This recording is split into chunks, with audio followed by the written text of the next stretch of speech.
লক্ষ্য করে দেখুন, দুনিয়ার জীবন, আপনার আমার জীবন খুব একটা খাটো জীবন রে বাবা। হঠাৎ করিয়া মেয়াদি উত্তীর্ণ হয়ে যাবে, আজরাইল হঠাৎ করিয়া সামনে আসবে, চিন্তাও করতে পারবেন না। একজন পয়গম্বর এবারে দুস্তি পাচ্ছে আজরাইলের লোকে, সুবহানাল্লাহ বলবেন। পয়গম্বর ইদ্রিস আলাইহিস সালাতু ওয়াস সালাম দুস্তি পাচ্ছে কার লগে? এটা কি সহজ কথা? আজরাইল কয়, দোস্ত আপনি আমার লগে দুস্ত ফাতে আর নাই ফাতে, একটা কথা কিন্তু সত্য, যেদিন টাইম হয়ে যাইব এইদিন কিন্তু লইয়া যাবে,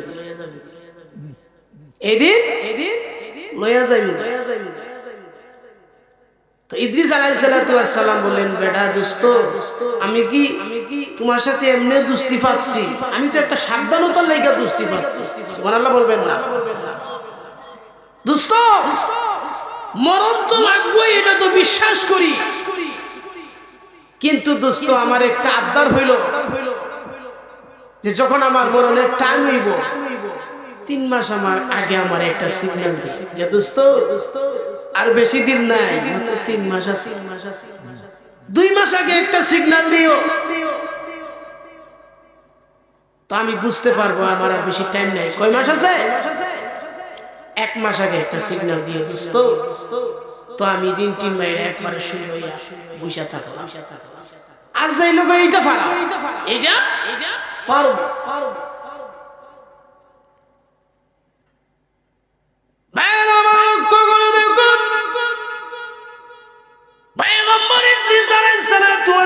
একদিন রাতের বেলা যখন ঘুমায়া রইছে, শুয়া রইছে, ওটা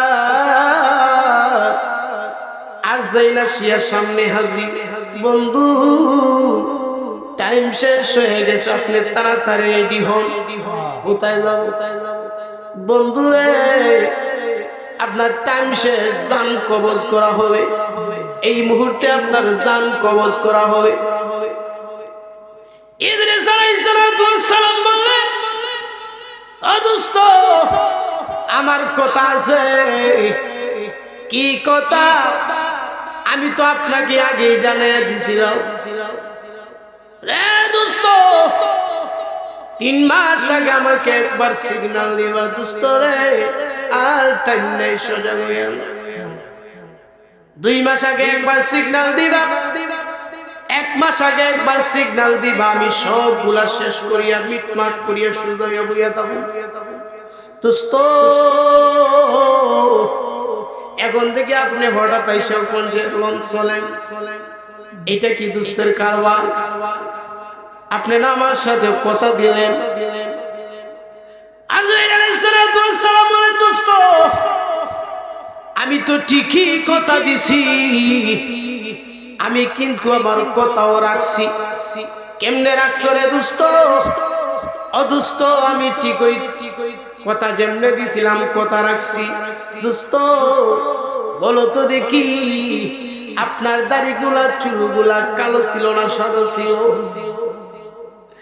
ইদ্রিস পয়গম্বর বলে, দোস্ত আমার চুলগুলা তো কালো ছিল, তাহলে আপনি কেন বুঝেন না? ও দোস্ত আপনার মতো বেপুতেরা দোস্ত আমি আর দেখি না। ও দোস্ত রে, আর পরেও কেন বুঝো না? যেদিন তোমার কালো চুলগুলা কালো, দাড়িগুলা সাদা বানিয়ে দিস, ওই দিন তো একটা সিগন্যাল দিয়ে লাইছি, ঠিক না? রে দোস্ত বলো তো দেখি, এই যে আপনার শরীরে টান টান চামড়া, এই যে আপনার শরীরের চামড়াগুলো, ওই চামড়া টান টান ছিল না এরকম ঢিল ছিল? বলে টান টান ছিল। ও দোস্ত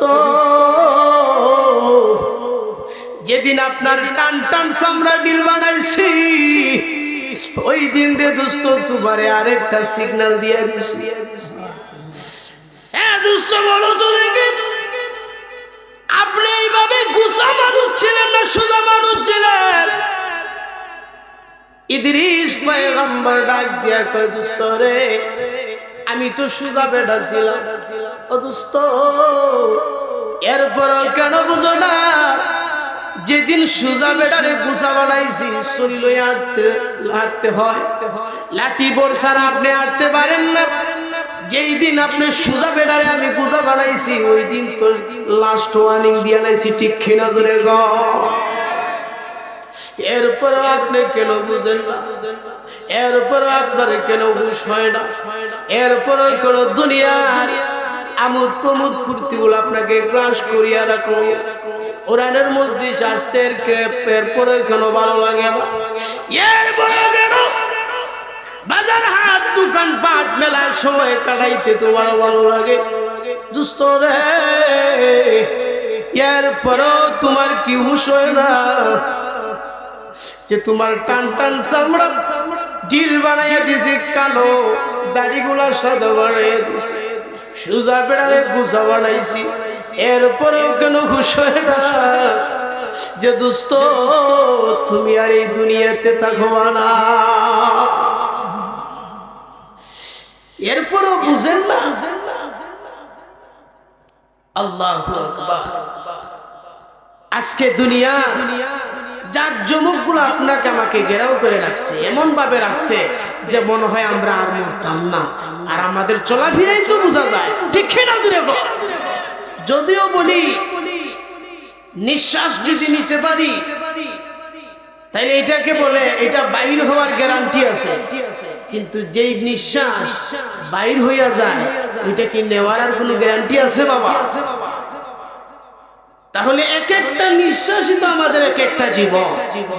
এইভাবে নিঃশ্বাস নিতে নিতে 60 বছর, 70 বছর, 80 বছর চলে যায়, ঠিক না? তো বুঝেন না কেন? আর কেমনে বুঝাবো? আপনি কি প্রস্তুত আছেন? ইদ্রিস আলাইহিস সালাম তো প্রস্তুত, মরণের জন্য প্রস্তুত, কিন্তু একটু সাবধানতার লাইগা আজরাইলের লগে দুস্তি ফাঁসে।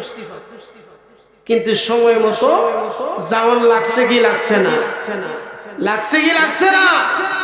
সময় মতো যাওয়ান লাগছে, 1 মিনিট আগেও না পরেও না। এই কারণে লক্ষ্য করে দেখুন, দুনিয়ার জীবন, আপনার আমার জীবন খুব একটা খাটো জীবন রে বাবা। হঠাৎ করিয়া মেয়াদোত্তীর্ণ হয়ে যাবে, আজরাইল হঠাৎ করিয়া সামনে আসবে, চিন্তাও করতে পারবেন না।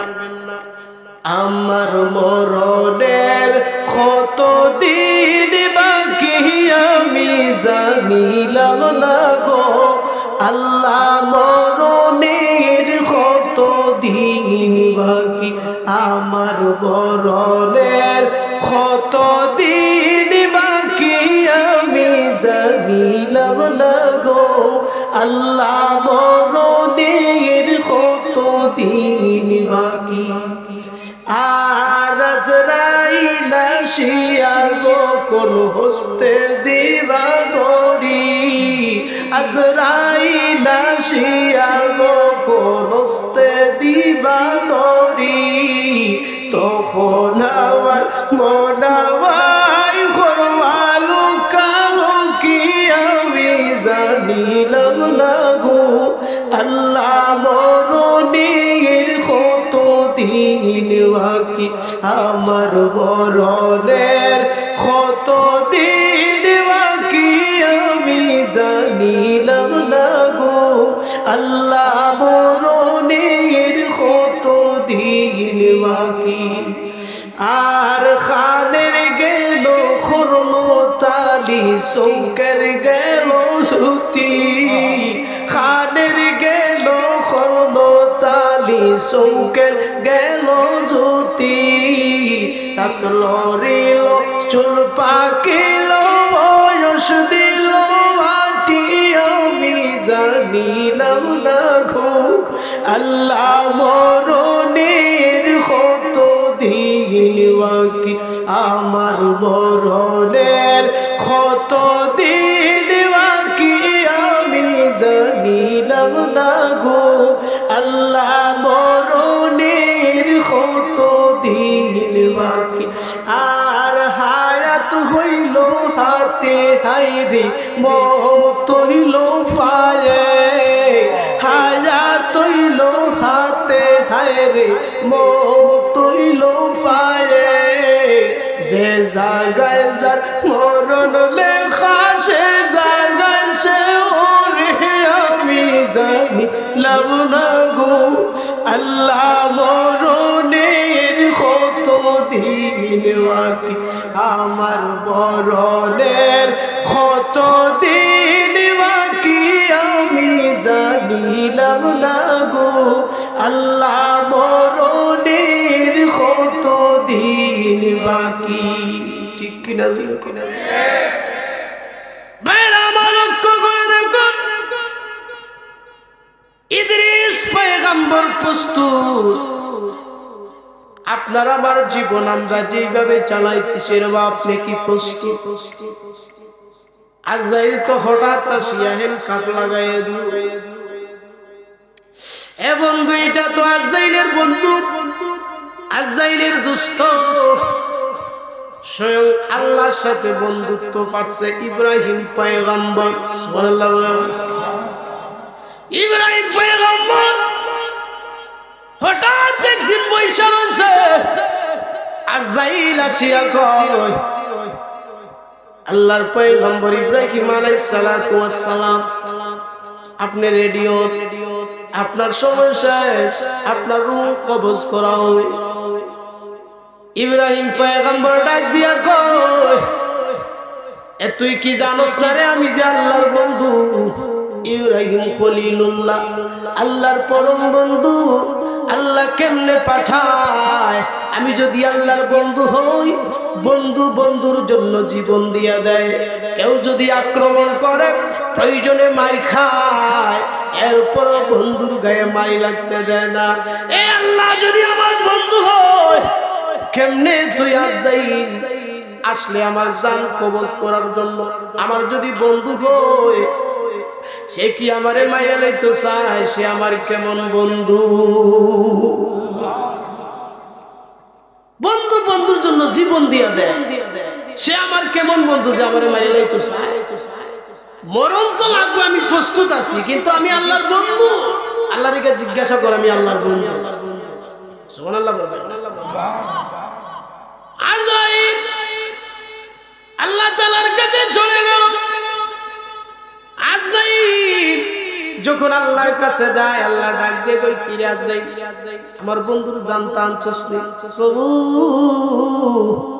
এইটাই তো দুইটা কইছে আপনি যে বন্ধু কইছেন বলে কি হইছে বলে ইব্রাহিম কয় ইব্রাহিম কি আপনার বন্ধু নি বলে আমি কি অস্বীকার করছি নি বলে এইটাই তো দইরা কইছে বন্ধু বন্ধুর লাগা জীবন দিয়া দে মারতে চান আপনি দেখি বন্ধু হইয়া বন্ধুরে মারতে চান আপনি কেমন বন্ধু আল্লাহ ডাক যেমন আজরাইল এইটা নি কইছে আমার বন্ধু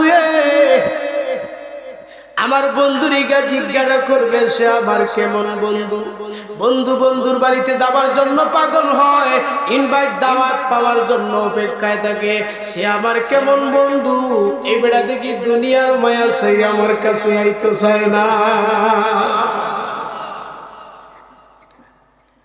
আজরাইল আসিয়া পয়গম্বর ইব্রাহিম আলাইহিস সালাতু ওয়াস সালাম আল্লাহ তো উল্টা জবাব দিছে কি হইছে আমার আল্লাহ কি কইছে বলে আল্লাহ তো বলছে আপনি কেমন বন্ধু বন্ধু বন্ধুর বাড়িতে যাওয়ার জন্য পাগল থাকে আপনি কেমন বন্ধু আপনি দেখি দুনিয়ার মায়া ছেড়ে আল্লাহর কাছে যাইতে চান না ইব্রাহিম কয় আমার আল্লাহ কি ওইটা কইছে বলে হ্যাঁ বলে বেটা আমি তো এটা জানার জন্য আগেই প্রস্তুত ছিলাম আমার আল্লাহ যে একটা শিওর হওয়ার জন্য আমার যে বন্ধু বলিয়া ডাক দিছে আর দেরি করিস না এখনই আমার জান কবজ করা শুরু কইরা দেয় আমি তো আগেই রেডি আমি আগেই রেডি আমি জানতে চাইছি যে আমার আল্লাহ কি আমার বন্ধু এটা স্বীকার করে সুবহানাল্লাহ বলবেন না ও বাবা ইব্রাহিম আলাইহিস সালাম প্রস্তুত একটা জানতে চাইছে যে আল্লাহ বন্ধু বলিয়া স্বীকার করে। ইদ্রিস আলাইহিস সালাম প্রস্তুত, কিন্তু একটা সাবধানতার লাগা তিনটা লাভ দিবার লাগা কইছে, আপনি কি প্রস্তুত? একটু দিল দে নসিহত কইরা ওয়াজ কইরা জিজ্ঞাসা করেন না যে আপনি কতটুকু প্রস্তুত আছেন। মরণ লাগবো না? মরণ লাগবো নি? আজরাইলের তো কোনো দয়া মায়া না। আজরাইলের কোনো দয়া মায়া আছে? দয়া মায়া আছে। আজরাইল আলাইহিস সালাম উনি তো এমন এক ফেরেশতা, যখন আল্লাহ রাব্বুল আলামিন একদিন জিজ্ঞাসা করলেন, আজরাইল এই যে এত মানুষের জান তুমি কবজ করো, এত প্রাণীর জান কবজ করো, কোনদিন কি কোন মানুষের জান কবজ করতে, কোন আমার পয়গম্বরের কোন ওলি গোস কুতুবদের জান কবজ করতে তোমার কষ্ট হইছে? আজরাইল বলে, আল্লাহ আমার তো কষ্ট হয় না, কিন্তু দুইজন মানুষের জান কবজ করতে আমার বড় কষ্ট হইছে। কয়জন? আরো জোরে বল, কয়জন? দুইজন মানুষের জান কবজ করতে আমার কষ্ট হইছে। একজন হলো সমুদ্রের তরঙ্গমালা ঢেউ, সমুদ্রের মাঝখানে একটা জাহাজ ডুবাইয়া দিছে, জাহাজটা ভাঙ্গিয়া চূর্ণ বিচূর্ণ। একটা তক্তার উপরে, কাঠের উপরে একজন মহিলা প্রেগনেন্ট, বাচ্চা প্রসব হইছে। আল্লাহ কোন মতে ওই বাচ্চাটা কাঠের উপরে তার মায়ের আঁচল ধরে বসে আছে। আপনি আমাকে এমন সময়ে বললেন, আজরাইল ওই মহিলার জান কবজ করতে হবে। আল্লাহ আপনার হুকুমের বাইরে তো কোনো কিছু চলে? আপনি হুকুম দিছেন। আল্লাহ যখন ওই মহিলার জানটা আমি কবজ করি, ওই বাচ্চাটার মুখের দিকে তাকিয়ে আমার অশ্রুসিক্ত হয়েছে, আমি ওই দিন খুব কষ্ট পেয়েছি। সুবহানাল্লাহ বলেন। প্রভু ওই দিন আমি ওই ছোট বাচ্চাটার জান কবজ করতে গিয়া গো, ছোট বাচ্চার মার জানটা কবজ করতে গিয়ে আমার কষ্ট হয়েছে। বাবু গো, আপনি তো মহান, আপনার হুকুমের বাইরে তো আমরা চলতে পারি না, ঠিক কিনা? আপনার হুকুমের গুণাবলী আল্লাহ তুমি কি জানো, যেই বাচ্চাটারে আমি আল্লাহ সমুদ্রের মাঝখান থেকে এমন ভাবে বাঁচাইছি, ওই বাচ্চাটা একদিন দুনিয়াতে তাকে আমি বাঁচাইয়া নিয়ে বাদশা বানাইয়া দিছি। তুমি কি জানো সেই ব্যক্তিটাকে? আল্লাহ। আজরাইল তখন বলে, আল্লাহ একটু বলেন না। আল্লাহ তখন বলেন, ওই ব্যক্তি হলো ওই ব্যক্তি যে 300 বছরে একটা জান্নাত বানাইছে। কয়শো বছরে? 300 বছর। অবাক হইতে পারে যে আমাদের হায়াত 60-70, 300 বছরে জান্নাত বানাইছে। পয়গম্বর হুদ আলাইহিস সালামের জামানায় এক জাতি ছিল, কওমে আদ। কওমে আদ হেরা বালিগুই তো 300 বছর, 1000 থেকে 1500 বছর পর্যন্ত হায়াত পাইছে। সুবহানাল্লাহ। এক একজন মানুষ পাহাড় উঁচু উঁচু পাহাড় উষ্টা দিয়ে একবারে ফিনিশিং করে, এত শক্তিশালী। ওই জামানায় খুব অহংকারী একজন বাদশা ছিল, কিন্তু যখন পয়গম্বর হুদ আলাইহিস সালামের কাছ থেকে বর্ণনা শুনিয়া জান্নাত বানাইছে, এটা তো তার জান্নাত। আল্লাহর যদি জান্নাতের ভিতরে টয়লেট থাকতো, তাহলে তো আল্লাহর জান্নাতের এই টয়লেটেরও সমান হইতো না, ঠিক না? 300 বছরে জান্নাত বানাইছে, কয়েক হাজার 16 বছরের যুবতী দিছে। এরপরে পয়গম্বর হুদ আলাইহিস সালামের কাছে জানিয়া 300 বছরে ভালো ভালো কারিগর দিয়া সুন্দর করে জান্নাত সাজাইছে। তার নাম হলো সাদ্দাত। তার নাম কি? আরো যখন কি নাম?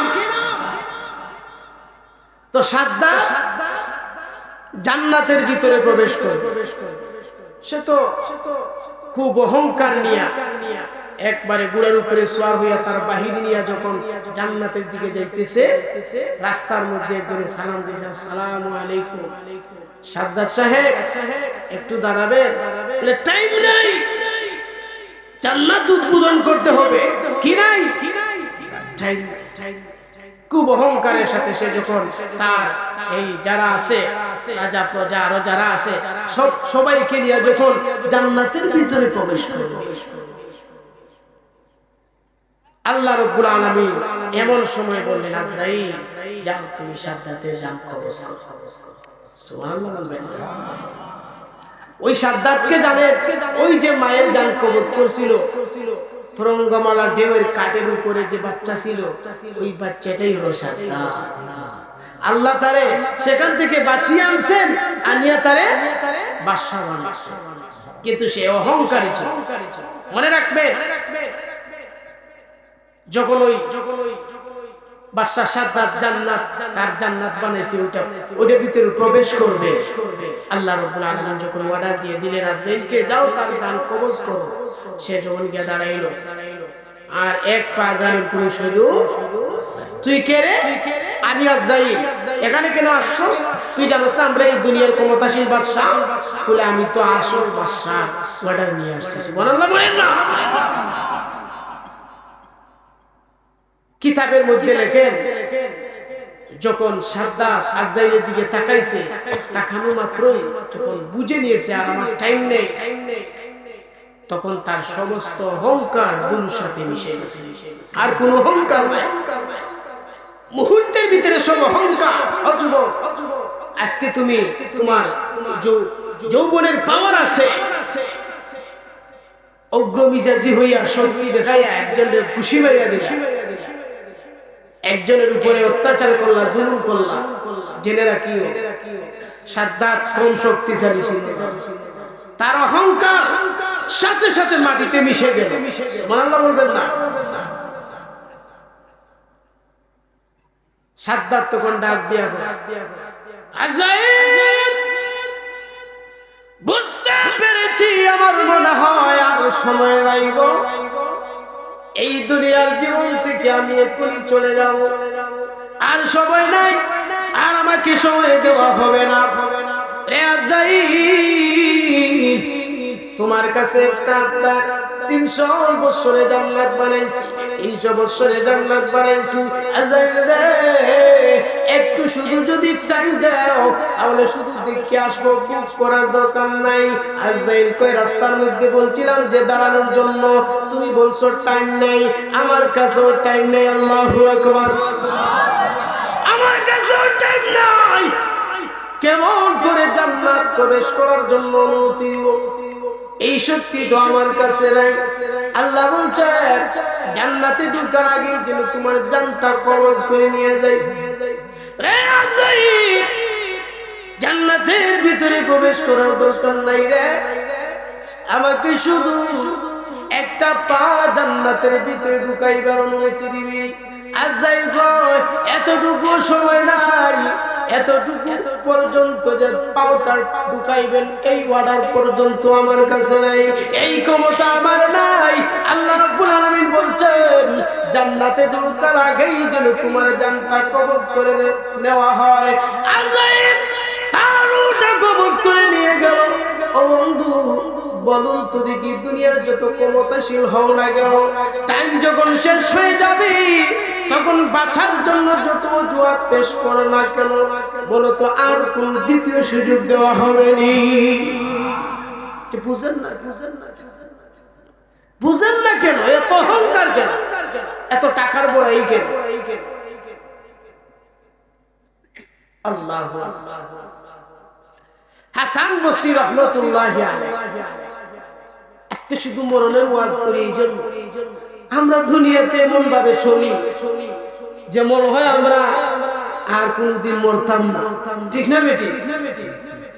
এমনি আমরা মুখ দিয়ে বলি যে 1 মিনিটের নাই ভরসা, আর হেমনে গিয়া দেখা যায় অন্যের মাল আত্মসাৎ করার জন্য পেরেশান হয়ে থাকে, হারমোনি বাজাই, গান গাই। ঠিক না? আর মুখ দিয়া কয় 1 মিনিটে নাই।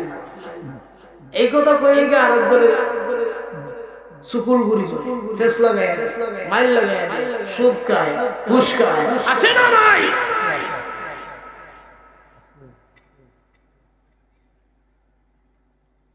হাসান বসরি রাহমাতুল্লাহি আলাইহি একজন মানুষ মারা গেছে, তো তাকে কবরস্থ করা হয়েছে, দাফন করা হয়েছে। দাফন করার পরে তিনি ওই কবরের মধ্যে দাঁড়ায় কাঁদতেছে। তো যারা মুরিদ আছে এরা বলতেছে, হুজুর উনি তো আপনার আত্মীয় কেউ না, তো তার কবরের পাশে দাঁড়ায় আপনি কাঁদেন কেন? হাসান বসরি রাহমাতুল্লাহি আলাইহি বলেন, রে আমার সাথীরা, বলো তো দেখি এই ব্যক্তিটারে যদি এখন জীবিত করে দেওয়া হয় সে কি পরিমাণ আমল করবে? সঙ্গী সাথীরা ডাক দিয়া কয়, হুজুর এই ব্যক্তিটারে যদি এখন জীবিত করে দেওয়া হয় এ তো আল্লাহর ওলি হয়ে যাবে, নামাজ ছাড়বে না, সুদ খাবে না, ঘুষ খাবে না, রব্বুল আলামিন তার কাছে এমন ভাবে রুজু হয়ে যাবে যে আর কোনদিন অন্যের মান আত্মসাৎ করবে না, তাহাজ্জুদের নামাজ ছাড়বে না, ফজরের পরে ইশরাক ছাড়বে না, আওয়াবিন ছাড়বে না। এক কথায় সে বুজুর্গ হয়ে যাবে, তাসবিহ তালিলে তার জিন্দেগি কাটাইয়া দিবে। হাসান বসরি বলেন, যেই লোক যার কবরে যাওয়ার পরে গো আবার জীবিত করে দিলে যদি সে ওলি হইয়া যাইতে পারে, তখন আর অন্যের মান আত্মসাৎ করবে না, নামাজ ছাড়বে না, সুদ খাবে না, আওয়াবিন ছাড়বে না, তাহাজ্জুদের নামাজ ছাড়বে না। ওই ব্যক্তিটা কি এখন যে সময় আছে ওই সময় আল্লাহর ওলি হতে পারে না, ঠিক না? এখন যে সময় আছে ওই সময়ে কিসে ফজরের পরে চারটার নামাজ পড়তে পারে না? ওই সময়টা কি নাই? ওই সময়টা কি কাজে লাগাইতে পারে? মরার পরে যখন প্রশ্নপত্র ফাঁস হয়ে যাবে, সবগুলা দেখে আসবে, তখন যদি সে ওলি হইতে পারে, এখন কি পারে না? সময় আছে না নাই? হায় রে যুবক, দুনিয়ার ক্ষমতা পাওয়ার লাগিয়া দেখবেন এখন আমাদের সমাজে ইলেকশনের রয়েছে 2 বছর। কয় বছর রয়েছে? 2 বছর অথবা 5 বছর হইতে। হ্যাঁ বেটা, গাছে উঠতে মানুষের সালাম আছে না নাই? এগুলা বুঝেন না? ইলেকশনের রয়েছে কয় বছর? 2 বছর। ফেস্টন টাঙ্গাইল গাছের অমুক ভাইয়ের সালাম ভবিষ্যতে কাউন্সিলরে দাঁড়াইব, আছে না নাই? চিন্তা করছে, চিন্তা করছে।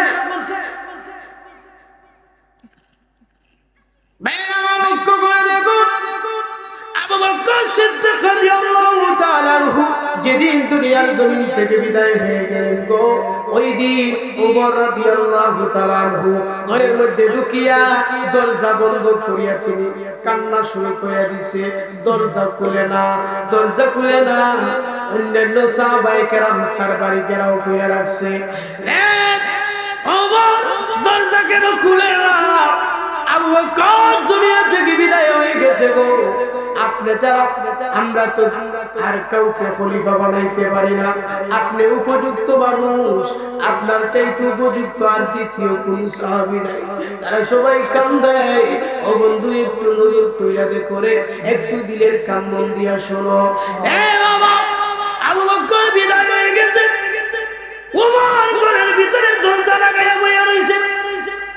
আগে ঘোষণা দেয়, যাও তোমরা খলিফা নিযুক্ত করার পরে আমি দরজা খুলব। সবাই কান্দিয়া কান্দিয়া কইল, তোমার চাইতে উপযুক্ত দ্বিতীয় ব্যক্তি আমরা আর খুঁজে পাইতেছি না। আপনি আমাদের খলিফা, আপনি দরজা খুলেন না।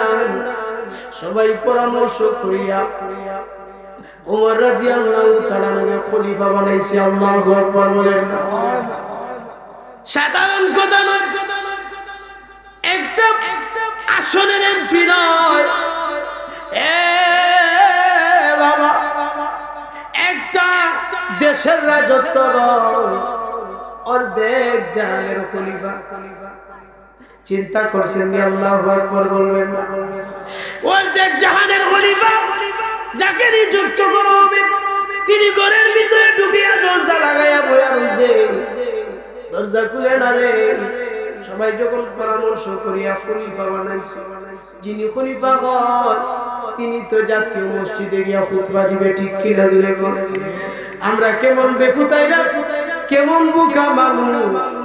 17 বছর নয়, আমরা দেখা যায় 30 বছর পর্যন্ত খ্রিস্টানরা মহিলা রাজত্ব, তারা ওইগুলা সাপোর্ট করে না। আমরা কেমন বোকা জাতি, 30 বছর পর্যন্ত আমরা মহিলারে ছাড়তে চাই না, ঠিক না? খলিফাতুল মুসলিমিন ওমর রাদিয়াল্লাহু তাআলা তিনি যখন খলিফা নিযুক্ত হলেন, যিনি খলিফা নিযুক্ত হয়ে জাতীয় মসজিদে খুতবা দেওয়া লাগে, ঠিক কিনা? খুতবা দিবে, দেখা যায় খুতবার টাইম চলে যাইতেছে, এখনো খলিফা কেন আসে না? সবাই অপেক্ষায়, এখনো কেন আসে না? অপেক্ষা করতে করতে একজন ছোট্ট বাচ্চারে পাঠানো হলো, গিয়া দেখো না যে খলিফাতুল মুসলিমিন ওমর রাদিয়াল্লাহু তাআলা আনহু জাতীয় মসজিদে খুতবা দিবে, সে কেন আসে না? বাড়িতে গেল, বাড়ির গাড়ার উপরে রাস্তার মধ্যে দেখলেন ওই ছোট্ট সাহাবী, গিয়ে দেখলেন যে খলিফাতুল মুসলিমিন ওমর রাদিয়াল্লাহু তাআলা আনহু তিনি কি করে রে বাবা, এই রোদের মধ্যে, রোদের তাপের মধ্যে একটা জামা দিছে, গোসল করিয়া একটা জামা দিছে, জামা শুকায় গেছে, জাতীয় মসজিদে উঠা পরিধান করে জাতীয় মসজিদে খুতবা দেওয়ার জন্য যাবে। ছোট্ট বাচ্চাকে বলে, হুজুর খলিফাতুল মুসলিমিন আপনি কেন মসজিদে আসেন না? আপনি খুতবা দিবেন, আপনার অপেক্ষায় সাহাবায়ে কেরাম বসে আছে। তিনি ডাক দিয়া কয়, একটাই তো জামা, খুতবা দিতে যাব, তাকায় দেখি জামাটা ময়লা হয়ে গেছে, এই জন্য ধুইয়া দিছি, রোদের মধ্যে দিছি শুকানোর জন্য, এই তো শুকায় গেছে, ওইটা পরিধান করে আমি খুতবা দেওয়ার জন্য রওনা হব। আল্লাহু আকবার! ইসলাম কাকে বলে? চিন্তা। আর আজকে আমরা মন্ত্রিত্ব, এমপি হইয়া দেখা যায় সিলেট যাওয়ার লাগে, সিলেটও বাড়ি, ঢাকার যাওয়ার লাগে, ঢাকাতেও বাড়ি। কয় টাকা বেতন পান? ঢাকার মধ্যে মারি, সিলেটের মধ্যে মারি। শুধু তাই নয়, মালয়েশিয়া বাড়ি আছে না নাই? বেতন কয় টাকা? এত সম্পদ কই থেকে আসে? আমরা ইসলাম থেকে দূরে থাকার কারণে আজকে আমাদের এই অবস্থা, ঠিক কিনা?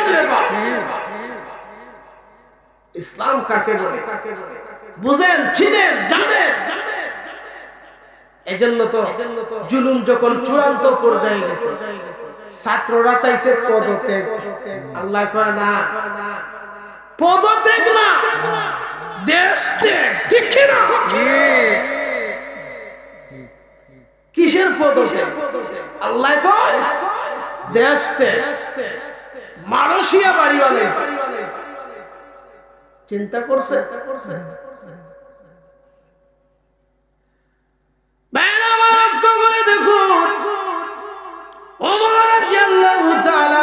জাতীয় মসজিদে খুতবা দেওয়ার জন্য যাবেন, একটাই তো জামা, অর্ধেক জানের খলিফা, যিনি কাপড়টা ধুয়ে দিছে শুকায় গেলে, ওইটা পরিধান করে জাতীয় মসজিদে যাবে খুতবা দেওয়ার জন্য। তাহলে বুঝা গেল রে বন্ধু, তার মনে হয় আর অনেকগুলা জামা আছে। আর একদিনের একটা ঘটনা বলেই আমি আমার সংক্ষিপ্ত বক্তব্য শেষ করি। একদিন মদিনার মধ্যে সবাই এক একটা করে চাদর বন্টন করে দিল। তো একটা খলিফাতুল মুসলিমিন ওমর তিনিও পাইল।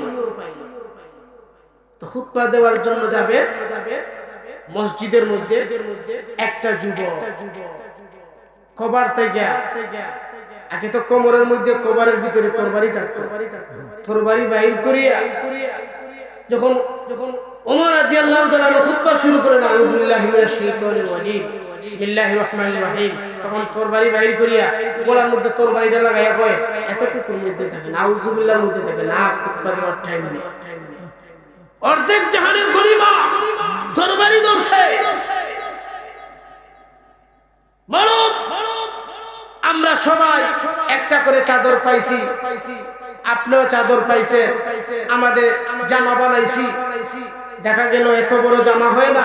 আপনি এত সুন্দর করে পাও থেকে মাথা পর্যন্ত লম্বা জামা কেমনে বানাইলেন? আপনি অবশ্যই কাপড় চুরি করছেন,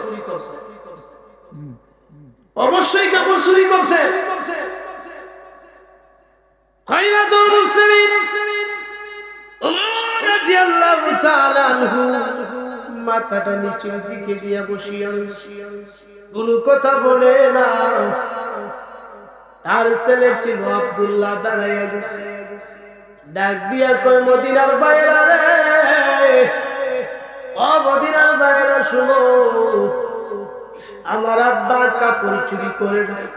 এই কথা বলিয়া চোখের পানি ছেড়ে দিয়া গাল বেয়ে পানি পড়ে, আমার আব্বা কাপড় চুরি করে নাই। যুবক সাহেব ডাক দিয়া কয়, ওই কথা তো মুখে বললে হবে না, প্রমাণে পাওয়া যায়। আগে বলো, তোমার বাবার জামাটা এত লম্বা হইল, আমাদের জামাতে এত লম্বা হয় না। ডাক দিয়া কয়, এ মদিনার সাহাবারা, আমরা মদিনায় যারা আছি, আমার আব্বা ইনিও একটা চাদর পাইছেন, আমিও একটা চাদর পাইছি, আমিও তো একজন নাগরিক, আমারও একটা চাদর পাওয়ার অধিকার আছে না? আমি একটা চাদর পাইছি। বাড়িতে গিয়া দেখলাম আব্বা যেই জামাটা আছে একবারে পুরান হয়ে গেছে, ছিঁড়ে গেছে, আমার জামাটা একটু ভালো আছে। আমি ডাক দিয়া কইলাম, আব্বু সামনে শীত আসবে, এবার মনে হয় শীতটা একটু বেশি হবে, আব্বু গো আমার চাদরটা নিয়ে দুইটা চাদর দিয়ে আপনার জন্য ভালো করে একটা জুব্বা বানাও। আব্বু আমার জুব্বাটা একটু ভালো আছে। আমি অর্ধেক জানের খলিফার পুত্র, আব্বাকে জিজ্ঞাসা একদিন আব্বাকে বলেছিলাম, আব্বা আমরা মনে চাই ফিরনি খাওয়ার জন্য, আব্বা একটু ফিরনির ব্যবস্থা করুন। ডাক দিয়া কই, পুত্র রে, যেদিন মদিনার সকলের ঘরে ফিরনি রান্না হবে, সেদিন উমরের ঘরেও ফিরনি রান্না হবে। চিন্তা করো না রে যুবক, ইসলাম কাকে বলে? আজকে আমরা ইসলাম থেকে কত দূরে। আমার আব্বা কাপড় চুরি করে নাই, আমারটা দিছি, এই জন্য তো আমার আব্বু জামাটা একটু লম্বা হয়েছে। এ বন্ধু, এবার যুবক ডাক দিয়ে কয়, তাহলে উমর তুমি খুতবা শুরু করো। উমর কয়, না আমি এখন খুতবা শুরু করব না, আমারও কথা আছে। যেই যুবকটা আমারে তরবারি দেখাইলো আর বলল উমর খুতবা শুরু করার আগে জামা কেমনে লম্বা হইছে ওইটা আগে বললেন, ওই যুবকটা কোথায়? সবাই তো ভয় পেয়ে গেছে। আরে উমর মনে রাগ করে লাইছে, তাহলে তো ওই যুবককে যদি আক্রমণ করে লাই, তারা সবাই বিথুর মধ্যে বইয়ের মধ্যে পড়া রইছে, উমর নি তারে আক্রমণ করে। ওই যুবক কোথায়? খলিফাতুল মুসলিমিন উমর রাদিয়াল্লাহু তাআলার সামনে যুবক যখন চলে যায়, খলিফাতুল মুসলিমিন তিনি ওই যুবকের কাছে গিয়া এইভাবে দুইটা হাত যখন বাড়াইয়া দেয় বুকে দেওয়ার, যুবকটা দৌড় দিয়া গিয়া লাফ দিয়া উমরের জড়িয়ে ধরে কাঁদে। যুবকের চোখের পানি দিয়ে উমরের বুক ভিজে যায়, উমরের চোখের পানি দিয়া যুবকের পিঠ ভিজে যায়। ডাক দিয়া কয়, যুবক রে, তোর মতো যুবক যদি কিয়ামত পর্যন্ত যদি সাহসী যুবক থাকে, আমি গ্যারান্টি দিয়া বলতে পারি, এমন যুবক যদি প্রত্যেকটা সমাজে থাকে, ইসলামের চুল পরিমাণ ক্ষতিও কোনো নাস্তিক করতে পারবে না।